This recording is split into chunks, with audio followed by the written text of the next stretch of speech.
BRS నేతలు governor ను కలవబోతున్నారు. సింగరేణి వివాదంపై గవర్నర్ కు ఫిర్యాదు చేయబోతున్నారు.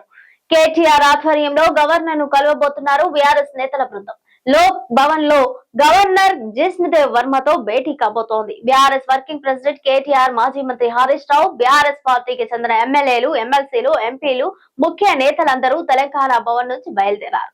గవర్నర్ కలిసి బొగ్గు గన్ల స్కామ్ కు సంబంధించి పూర్తి ఆధారాలను గవర్నర్ కు సమర్పించే ప్రయత్నం చేశారు బీఆర్ఎస్ నేతలు.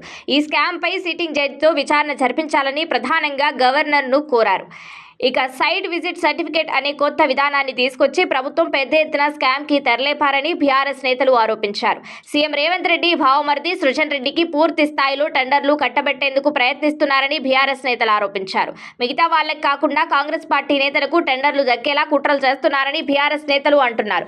దాంతో పాటు గతంలో మైనస్ లో టెండర్లు కోట్ చేస్తే ఇప్పుడు ఎక్సైజ్ లో టెండర్లు కోట్ చేసి సింగరేణికి నష్టం వాటిల్లేలా ప్రభుత్వం వ్యవహరిస్తుందని, దీనిపై సిట్టింగ్ జడ్జితో విచారణ జరిపించాలని బీఆర్ఎస్ ముందు నుంచి డిమాండ్ చేస్తుంది. అయితే ప్రభుత్వం నుంచి సానుకూల స్పందన రాకపోవడంతో నేరుగా గవర్నర్ ని కలిసి దీనిపై ఫిర్యాదు చేశారు బీఆర్ఎస్ నేతలు.